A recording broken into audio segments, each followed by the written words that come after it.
Hi there, and welcome to the Kingdom Sexuality podcast. We're Paris and Alana, friends who have a heart for intimacy and long to uncover God's truth and design for sexual freedom within marriage. Welcome here.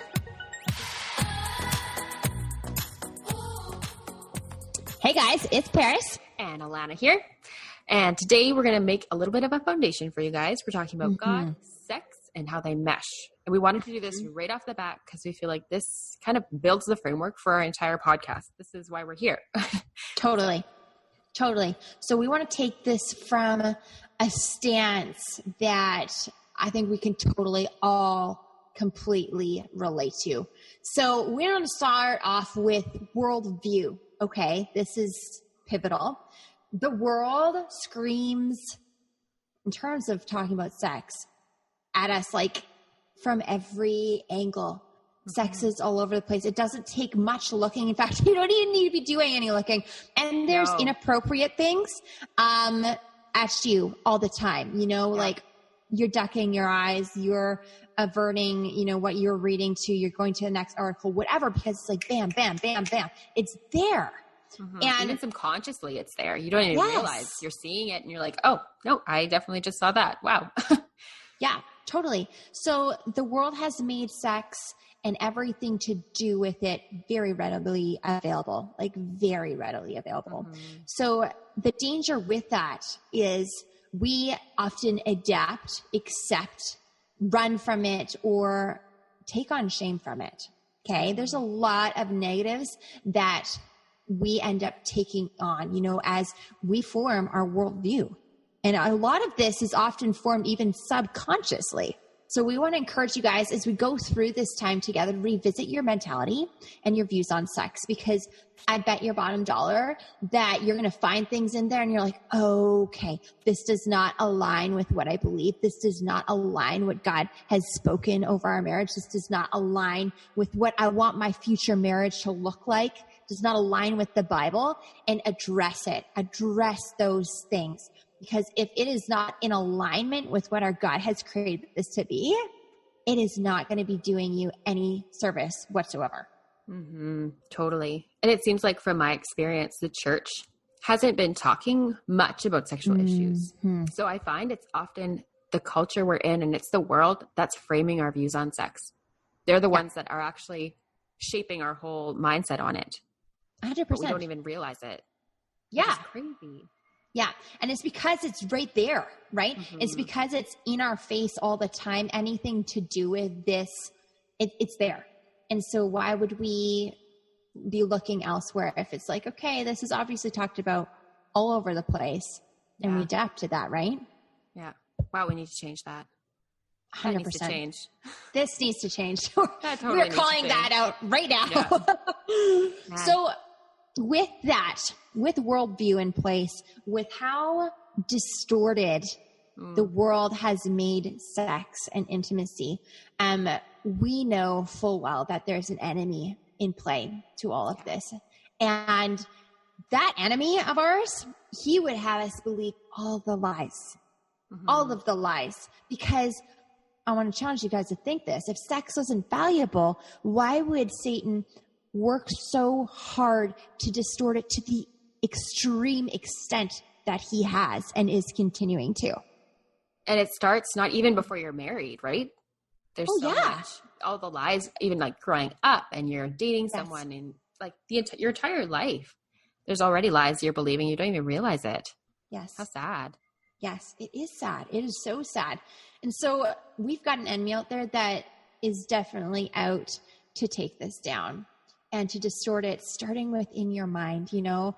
And like Alana said, a lot of the churches just aren't taking this, I think, as the extreme issue that it should be looked at and conformed into something beautiful, and, you know, tearing down those lies and making this socially acceptable to talk about. I mean, it should be. This should be a normal conversation we should be having with our good friends all the time, because we know that marriage is sacred. Why would sex be any different?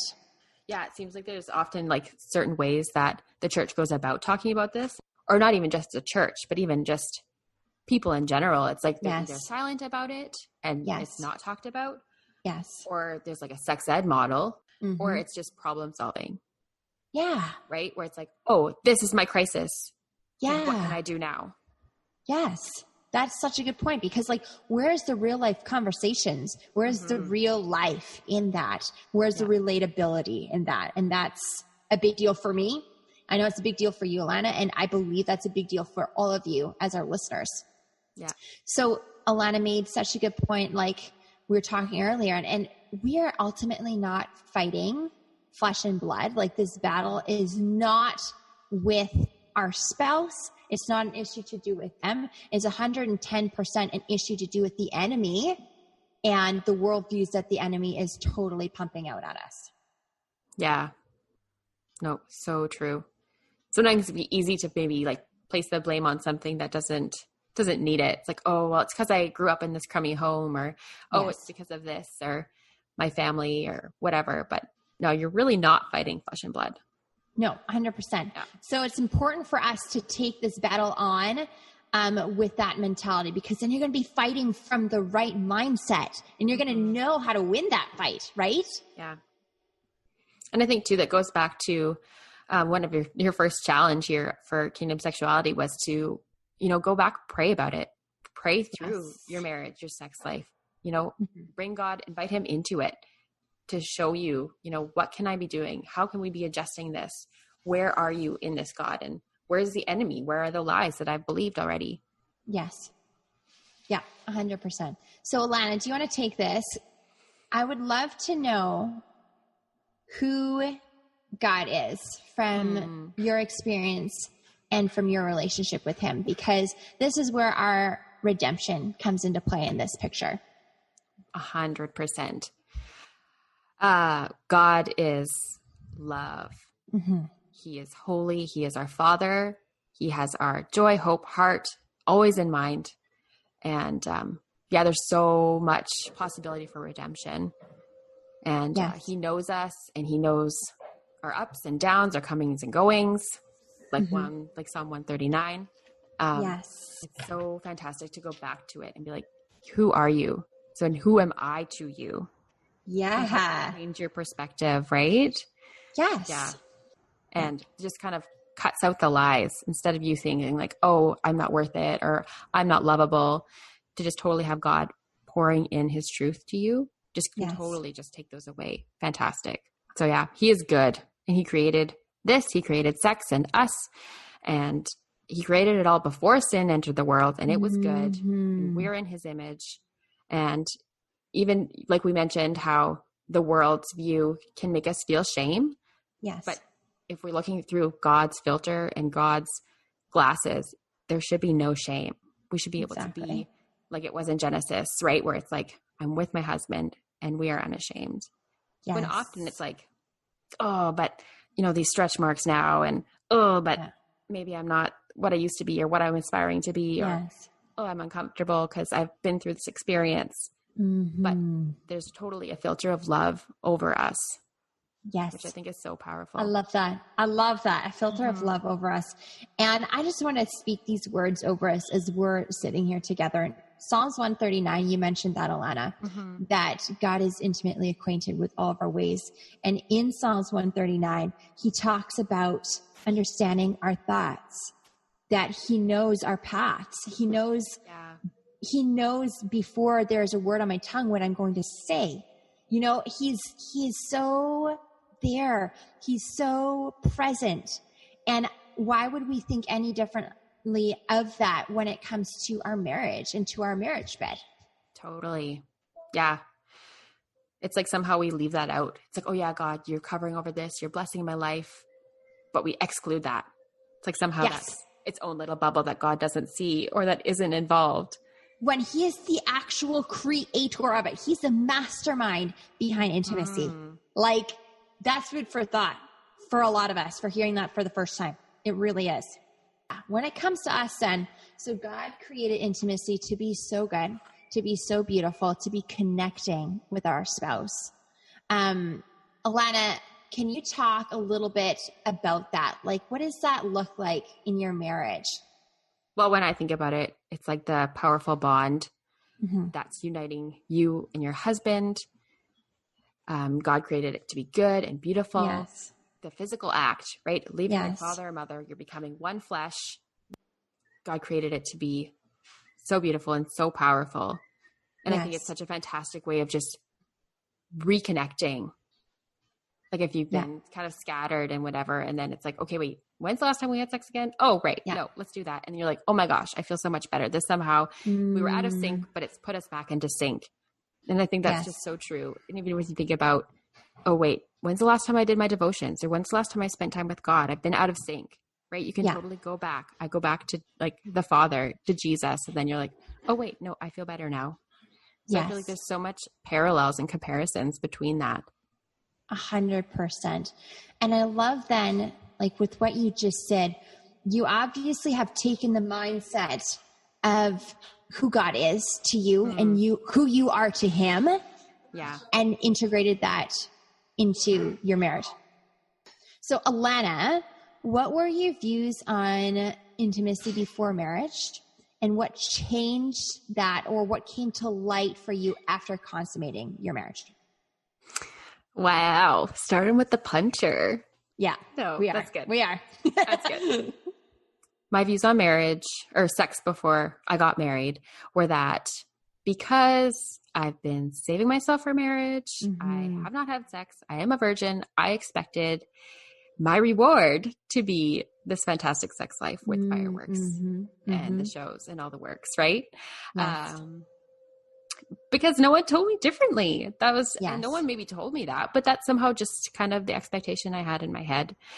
And then it was our wedding night and it was lovely and fantastic, but it was definitely not the fireworks show that I was quite anticipating, if I'm going to be honest with you. And Jeff and I already talked about this question, like these things today, and it was we're like, it wasn't great. It was okay. It wasn't great. So no, and it definitely, I was like, wow, like I really like, and I knew I didn't know anything, but I was like, I know nothing. I was like, wow. So I think my views on sex were, this is going to be a bit more difficult than I expected. And wow, I need to maybe, like, I think I didn't really know where to go. I was like, okay, maybe I got to just lower my bar. I was like, okay, this is it. But I was like, I remember a friend, kind of like a mentor almost, talking to Jeff at one point, and he was like 30 years into his marriage or something. And he was like, you know what? I'm 30 years into it. And I'm still learning things about my wife, and it's still getting better every year. And I remember kind of thinking that and being like, okay, no, like this is where we're at now, but I know that we're going to improve, and this is going to get better with practice. And over the years, we're going to know each other's bodies, right? Because you don't even 100%. Know. Yeah. So I think that's definitely, my views changed significantly. I love that. I can relate to that. I'm sure all of you guys can relate to that a lot. That really sums up my answer for that question as well. Good job, Alana. Good job. Okay. So then can I kind of piggyback that question with another one for you? Okay, sure. So what is your view now on God within your married life and intimacy since learning those big lessons? I think, like, for me, is that having God so present within every facet of our marriage has really helped us to work through things. And it's really given us hope, and it's really given us peace and being content. You know what I'm saying? Yeah. Whereas before, I think even early on in marriage, as a newlywed. And of course, this is 7 years down the road, and you grow a lot spiritually in that time too. I remember feeling anxious or upset or angry or things like that, Yeah. Yeah. I feel like definitely if you're more connected and you feel like you've been spending time with the Lord, I feel like it's definitely, there's fruit of that. Yes. In your intimacy, in your marriage, in your married life. Yes. That's such a good point. And I feel like you've summed this whole podcast up together, this whole session up together so well, because the fruit of your views really does determine a lot when it comes to your marriage bed with your husband. Yeah. And something too, I remember my mom saying, and I'm going to butcher the way she says it, but it's like, look at the fruit. Like, yes. what's the fruit like? If it's not great, okay, well, what are you going to do about it? Right? Like, look at your marriage, look at, aspects within it. What's the fruit? If there's things that are like, you have certain issues, you're working on things. Okay, well, go to the soil, go to the word, Yes, that's so good. I hope you guys got some gold nuggets out of that. Alana and I talking about some really big things in here we tackled, actually. So with that said, you guys, we're going to talk about deep stuff. We're going to talk about awesome stuff. We're going to talk about heavy stuff. We're going to talk about easy stuff.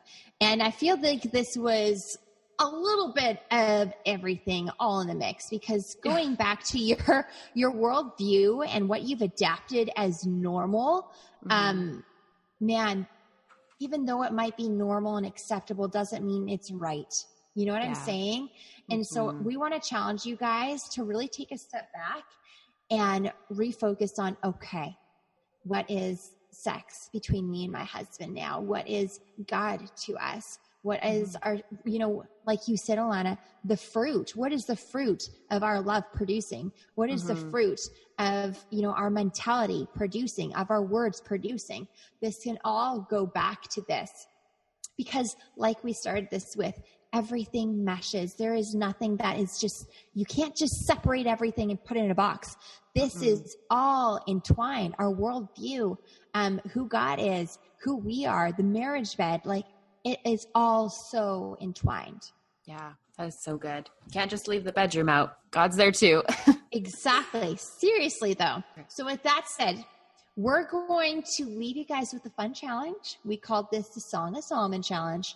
And what this is reading the book, Song of Solomon, together as a couple in bed before you go to sleep. One night a week for 8 days, because there's 8 chapters. Okay. So when you read your chapter together at night, I want you guys to spend time discussing intimacy together. I want you guys to bask in the beauty of how God created it. I want you guys to maybe adapt a new view on it that you haven't had before. Let yourself totally just glide into this and embrace it, because it's beautiful. This is biblical truth. This is foundational stuff here in this book. I mean, you can't tell me that sex isn't important to God when he devoted an entire book of the Bible to it. Okay. Amen. That's so true. This is so important. So important. We are praying over you guys as you do this. We're praying that God reveals his truth on the freedom of intimacy between man and wife, and how powerfully passionate and beautiful God created this to be.